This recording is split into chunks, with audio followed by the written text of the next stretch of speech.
शारदा विश्वविद्यालय आगरा में 6 और 7 नवंबर को 2 दिवसीय लीडरशिप कॉन्क्लेव 2025 का आयोजन बड़े हर्षोल्लास एवं उत्साह के साथ किया गया।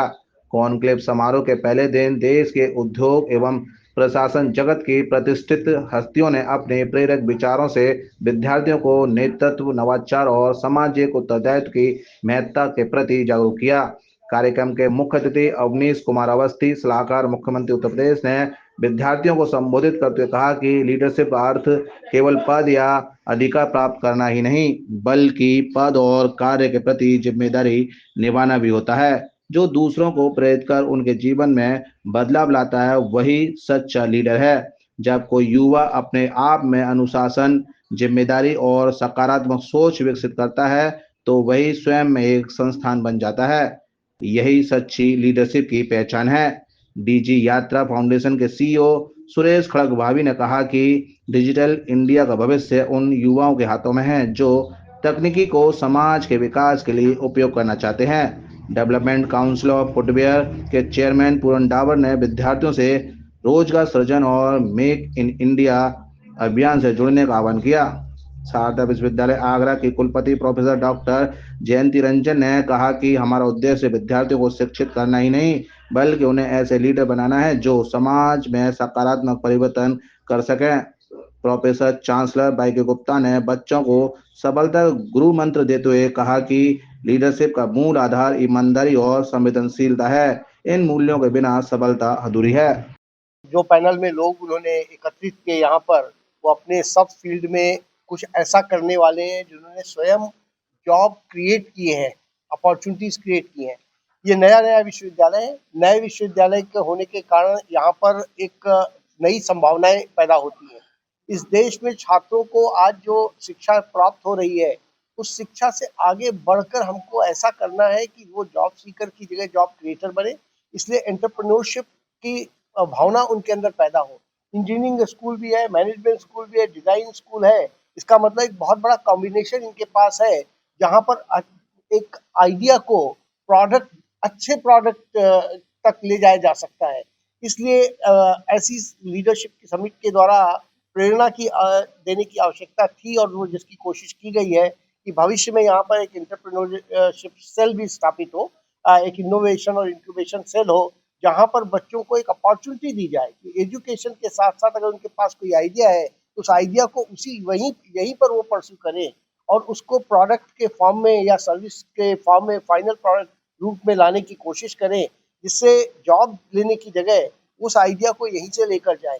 और शिक्षा में एक ऐसी भावना पैदा की जाए, और पेरेंट्स के अंदर भी इस विद्यालय के द्वारा ऐसी भावना पैदा करने की कोशिश की जाए कि एंटरप्रेन्योरशिप में फेल होना एक बुरी बात नहीं है। एंटरप्रेन्योरशिप में एक्चुअली फेल होना एक बहुत सफलता की निशानी है कि आपने अपनी गलतियों से बहुत कुछ सीखा है और आप भविष्य में जरूर एक अच्छे एंटरप्रेन्योर बनेंगे। और दूसरा मैं कहूँगा कि इसको भावना को लाने के लिए, जैसा हमने IIM अहमदाबाद में किया है, मैं चाहूँगा कि अच्छी यूनिवर्सिटी अपने यहाँ ऐसी स्थापना करें कि हम अपने बच्चों को अब कहते हैं कि आप प्लेसमेंट से अगर नहीं भागीदारी करते, तो हम अगले 2 साल तक अपने प्लेसमेंट का आपको हिस्सा रखेंगे। लेकिन उन 2 सालों में अगर आप एंटरप्रेन्योरशिप करना चाहते हैं, तो हमारे एंटरप्रेन्योरशिप IMA वेंचर में जाकर अपने आइडिया को करें, और हम आपको जो कंपनी जॉब सैलरी देती है वो तो नहीं, लेकिन कम से कम आपको हम 1 लाख से 1.5 लाख रुपए का पैकेज पर मंथ का देंगे, जिससे आप अपने घर वालों को भी बता सकें कि मैं अनएम्प्लॉयड नहीं हूँ, मैं अपने आइडिया को परस्यू कर रहा हूँ। उसके लिए मुझे स्कॉलरशिप मिली है, जिसको मैं 2 साल 1.5 लाख रुपए प्रति माह कमा भी रहा हूँ, और साथ साथ अपने आइडिया को परस्यू कर रहा हूँ। तो एक सपोर्ट सिस्टम क्रिएट करने की जरूरत है, जिससे ज्यादा से ज्यादा स्टूडेंट ऐसा करें कि वो अपने आइडिया को लेकर आए। नए नए मीडियम साइज, स्मॉल साइज की कंपनियां बना पाएंगे। लेकिन भारत का भविष्य इसी पर निर्भर करता है कि हमारा युवा अपनी एनर्जी को जॉब के प्रति चैनलाइज कर सकता है, जॉब क्रिएटर के प्रति चैनलाइज कर पाएगा या नहीं कर पाएगा। ये लीडरशिप कॉन्क्लेव इसलिए जरूरी है कि जैसा अभी मुझे बताया गया, ये सेकेंड ईयर है यूनिवर्सिटी का जब यहाँ के स्टूडेंट्स लगभग 1800 तक पहुंच गए हैं। आप देख रहे हैं पूरे विश्व में अच्छी अच्छी यूनिवर्सिटीज है। हमारे देश में भी अब यूनिवर्सिटीज अच्छी बढ़ती और बढ़िया क्वालिटी की यूनिवर्सिटीज हो रही हैं। मुझे इस बात की खुशी है कि यहाँ इस कैंपस में 5 स्कूल्स शुरू हो गए हैं यहाँ पर टेक स्कूल यानी इंजीनियरिंग का स्कूल यहाँ पर है, यहाँ पर फार्मेसी का स्कूल है, ह्यूमैनिटीज का स्कूल है, यहाँ मैनेजमेंट का स्कूल है और डिजाइन का भी स्कूल है। तो निश्चय ही हमारे प्रदेश के विकास में ये शारदा यूनिवर्सिटी भी बहुत अच्छा योगदान दे रही है। आदरणीय प्रधानमंत्री जी का जो सपना है विकसित भारत का, वो तभी हो सकता है जब हमारा यूथ लीडर बनकर अगले 25 साल में हमारे देश को आगे ले जाएगा। हमारे माननीय मुख्यमंत्री जी योगी आदित्यनाथ जी का लक्ष्य है कि जब विकसित भारत हो और $30 ट्रिलियन की इकोनॉमी हो, तब यूपी का 1/5वां हिस्सा यानी 6 ट्रिलियन जरूर हो, और उसके प्रति आगे बढ़ाने के लिए $1 ट्रिलियन इकोनॉमी पर हम आगे बढ़ रहे हैं। $1 ट्रिलियन इकोनॉमी को लाने के लिए हमारे कृषि और उससे एसोसिएटेड क्षेत्र यानी प्राइमरी सेक्टर, हमारा मैन्युफैक्चरिंग के सेक्टर, हमारा जो टर्शरी और सर्विसेज का सेक्टर और विशेष रूप से एजुकेशन और हेल्थ का सेक्टर है, वो दोनों सेक्टर बहुत महत्वपूर्ण है। शारदा ग्रुप जो पूरा है वो हेल्थ में भी है और एजुकेशन में भी है, और क्वालिटी हेल्थ और क्वालिटी एजुकेशन के लिए आगे बढ़ रहा है। मेरी आप सबको शुभकामनाएं हैं। स्टूडेंट से बहुत अच्छा इंटरेक्शन यहाँ हुआ, अच्छे लाइवली स्टूडेंट्स यहाँ थे, उनको लीडरशिप के प्रति क्या भाव होना चाहिए जरूर कहा गया। और अंत में जरूर मैंने एक लाइन जरूर कहा है कि गुरुओं का सम्मान जहाँ भी होगा तो वो इंस्टीट्यूशन और उसके बच्चे आगे जरूर बढ़ेंगे।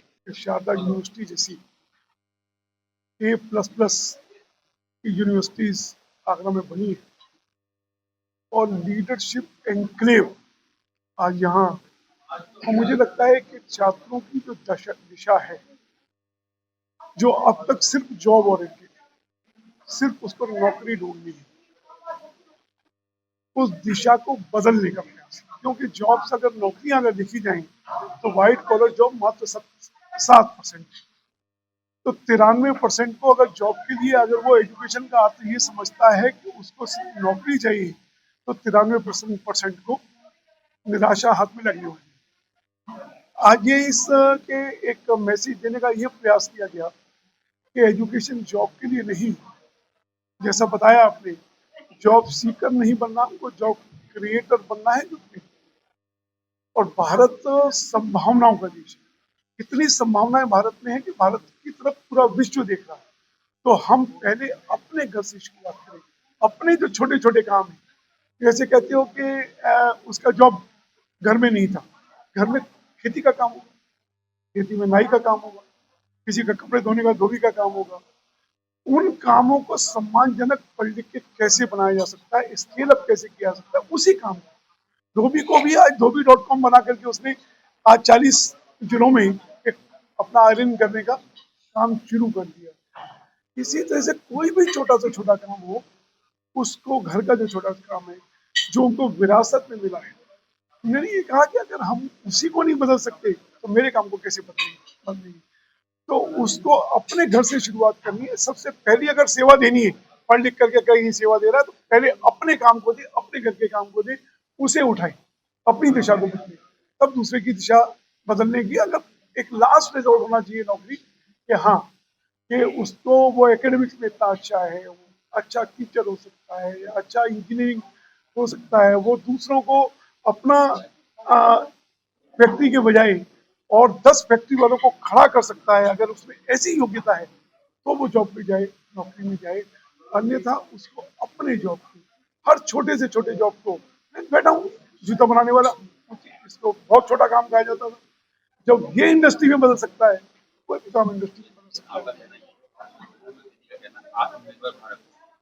आत्मनिर्भर भारत सिर्फ, और ये छोटे छोटे काम, इवन इंजीनियरिंग के जो स्टूडेंट्स हैं, जितनी डिफेंस प्रोडक्ट की तरफ बढ़ रही है, जितनी हम जेट इंजन की बात कर रहे हैं, जो छोटी छोटी चीजें सारी, इवन जेट इंजन भी एमएसएमई में बन सकता है, क्योंकि जेट इंजन में अगर 1000 कंपोनेंट रखते हैं, एक एक कंपोनेंट एक बनाएगा और एक उसको असेंबल करेगा, तो जेट इंजन भी बन सकता है इसमें। तो ऐसा नहीं है कि कोई बड़ी इंडस्ट्री ही, एमएसएमई ही देश की अर्थव्यवस्था का तीसरा 33% एमएसएमई ही करता है। तो इसमें बहुत सारी संभावनाएं, छोटे उद्योगों की ज्यादा संभावनाएं हैं, और छोटे छोटे 10 उद्योग मिलकर के एक बड़ा